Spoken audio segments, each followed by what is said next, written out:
नमस्कार मंडळी, कशा आहात तुम्ही? मजेत आहात ना? जवळपास सगळ्याच मुलांच्या शाळा सुरू होण्यात आलेल्या आहे आणि अशामध्ये आयांना प्रश्न पडतो की मुलांना नेमकं टिफिनमध्ये काय द्यावं.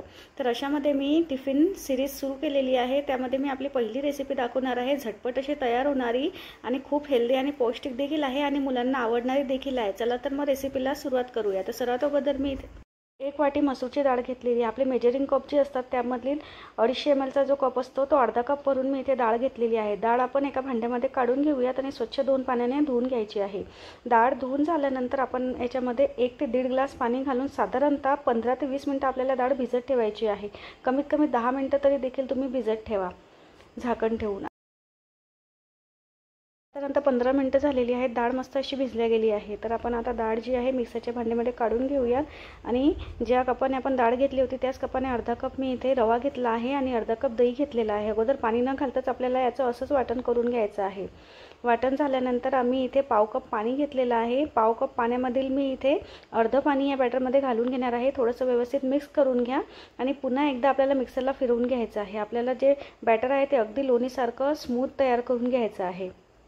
तर इथे मस्त असं आपलं स्मूथ बॅटर तयार झालेला आहे. एका भांड्यामध्ये काढून घेणार आहे. उरलेलं पाव कप पाणी मी मिक्सरच्या भांड्यामध्ये घालून घेतलं आणि ते मिक्सरच्या भांड्यामधील पाणी आपण या बॅटरमध्ये घालून घेऊयात. व्यवस्थित मिक्स करून घ्यायचं आणि त्यानंतर मी 5 मिनिटं साईडला ठेवून देणार आहे. लगेच डोसे करायला घेतले तरी देखील चालेल, पण मला चटणी करून घ्यायची आहे त्यामुळे मी साईडला ठेवलं. 5 मिनिटं झाल्यानंतर चवीनुसार मीठ घालून व्यवस्थित मिक्स करून घेऊयात. गॅसवर नॉनस्टिक तवा ठेवला आहे. गरम करून तेल लावून घ्यायचं आहे आणि एक पडीवर बॅटर घालून आपण व्यवस्थित डोसा पसरवून घेऊया. डोसा जो आहे दोन्ही बाजूने आपल्याला मस्त असा खरपूस भाजून घ्यायचा आहे.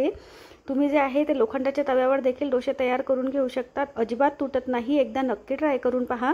आणि अशा प्रकारे डोसा पसरवून झाल्यानंतर मी वरून थोडंसं तेल लावून घेतलेलं आहे आणि खरपूस भाजलेला आहे खालच्या बाजूने. आता मी पलटून दुसरी बाजूने देखील मस्त असा खरपूस डोसा भाजून घेणार आहे. तर मी इथे तुम्हाला 1 ते 2 डोसे तयार करून दाखवणार आहे. अजिबात आपले डोसे जे आहे ते तुटत नाही आणि मसूरची डाळ जी आहे खाण्यात खूप जास्त हेल्दी असते. त्याच्यामध्ये खूप भरपूर असं प्रोटीन असते. त्यामुळे तुम्ही एकदा नक्की ट्राय करून पहा.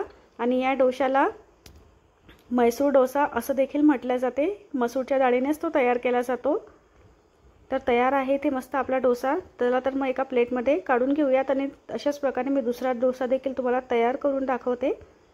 तर मस्त असे आपले खरपूस दोन्ही डोसे तयार झालेले आहेत. तुम्ही आलूच्या भाजीसोबत देखील सर्व करून घेऊ शकता. मुलांना तुम्हाला जसं आवडेल तसं टिफिनमध्ये देऊ शकता. चटणीसोबत किंवा मग टोमॅटो सॉससोबत, आलूच्या भाजीसोबत. आणि मी इथे मस्त अशी गरमागरम तुम्ही नाश्त्यामध्ये देखील सर्व करून घेऊ शकता. तर मस्त टोमॅटो सॉस आणि शेंगदाण्याच्या चटणीबरोबर मी गरमागरम मैसूर डोसे सर्व करणार आहे. तर रेसिपी कशी वाटली? आवडल्यास रेसिपीला एकदा नक्की ट्राय करा आणि त्यासोबतच लाईक करा, शेअर करा. चॅनलवर नवीन असाल तर चॅनलला सबस्क्राईब करायला विसरू नका. थँक्यू.